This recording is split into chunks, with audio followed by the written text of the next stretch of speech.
వచ్చే నెల 19 నుంచి ప్రారంభం కానున్న భారత్ బంగ్లాదేశ్ మధ్య 2 టెస్టుల సిరీస్కు టీమిండియా ప్రధాన పేసర్ జస్ప్రీత్ బుమ్రాను ఎంపిక చేయొద్దని టీం మేనేజ్మెంట్ భావిస్తున్నట్టు సమాచారం. బంగ్లాతో సిరీస్ తర్వాత టీమిండియా మరిన్ని టెస్టు మ్యాచ్లు ఆడనుంది.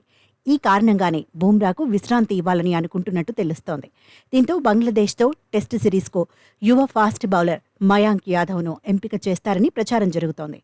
ఇదే విషయాన్ని బీసీసీఐ కార్యదర్శి జైషాని అడగ్గా మయాంక్ యాదవ్ జట్టులో ఉంటాడో లేదో గ్యారంటీ లేదని ఆయన సమాధానమిచ్చారు.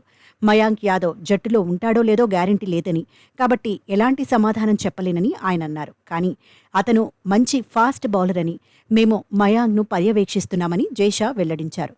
అతను ప్రస్తుతం ఎన్సీఏలో ఉన్నాడని జైషా వివరించారు.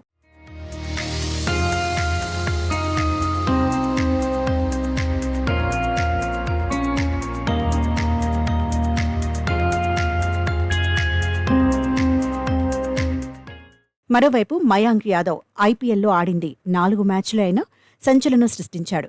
ఐపీఎల్ 2024 సీజన్లో మెరుపు వేగంతో బౌలింగ్ చేసి అందరినీ ఆకట్టుకున్నాడు. నిలకడగా 150+ కిలోమీటర్ల వేగంతో బంతులేస్తూ స్టార్ క్రికెటర్లని ఆశ్చర్యపరిచాడు. ఐపీఎల్లో లక్నో జట్టు తరపున ఆడిన ఈ కుర్రాడు బెంగళూరుపై 156.7 కిలోమీటర్ల వేగంతో బంతిని విసిరాడు. 2024 సీజన్లో ఇదే అత్యంత వేగవంతమైన బాల్ కావడం విశేషం. పంజాబ్ పైన కూడా 155.8 కిలోమీటర్ల స్పీడ్తో బంతిని వేశాడు.